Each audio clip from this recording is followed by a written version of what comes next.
যে এবার কি হয় আসলে, যদিও সাকিব ভাই আমাকে আবার বলছো যে সব থেকে বেশি হিট হবে এটা। আমি শাকিল ভাই বলতেছিলাম যে ভাই 3টা ব্যাক টু ব্যাক হিট হয়ে গেছে, এবার একটু টেনশন, কারণ মানুষের নজরও তো লেগে যায় শুনছি। তো যাই হোক, আলহামদুলিল্লাহ আমারও লাকটা খুব ভালো যাচ্ছে সামহাও, যে এখন পর্যন্ত ফ্লপ দেখি নাই।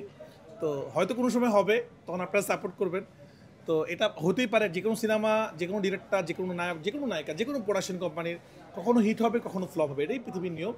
বাট আমাদের আল্লাহর রহমত হয়তো আছে, আমরা দর্শক ভালোবাসা আছে, ব্যাক টু ব্যাক হিট হচ্ছে, প্রতি কোরবানিতে হিট হচ্ছে, তো খুবই খুশি। আর ভাইয়া যেটা বলছেন, এটা অনেকদিন আগের থেকে আমাদের প্ল্যান ছিল আমরা শুরু করব।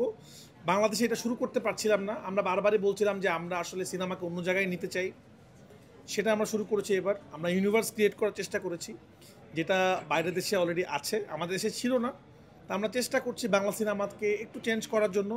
আমাদের প্রোডাকশন হাউস চেষ্টা করছে যে অনেকগুলো সিনেমা মিলে একটা গল্পের অনেকগুলো লেয়ার থাকবে।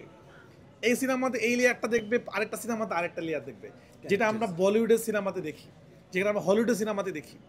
তো আমার মনে হয় দর্শককে যে নতুন কিছু দিতে চাই আমরা, এবং আপনারা খেয়াল করবেন প্রতিটা দর্শক, সেটা সিনেপ্লেক্স হোক, সেটা সিঙ্গেল স্ক্রিন হোক, এবং একদম গ্রামের হল হোক, সবাই কিন্তু এই জিনিসটা নিয়ে খুব এক্সাইটেড যে এরপরে কী হবে, মিখাইল আসলে কি করবে, মিখাইলে কি, এই যে দর্শক উন্মাদনা, আসলে এটা আমরা খুব এনজয় করেছি। এবং এটা বাংলাদেশ আগে কখনো ঘটে নাই, তো এটা ঘটেছে। তো ইনশাআল্লাহ সামনে আরও ভয়ঙ্কর ভয়ঙ্কর জিনিস ঘটবে, আপনারা দোয়া করবেন, তাণ্ডবের পাশে থাকবেন। তাণ্ডব এখনও যারা দেখেননি, তাণ্ডব এখনই দেখে ফেলুন। আরও অনেক ভালো কিছু আমরা আনার চেষ্টা করবো সামনে ইনশাআল্লাহ।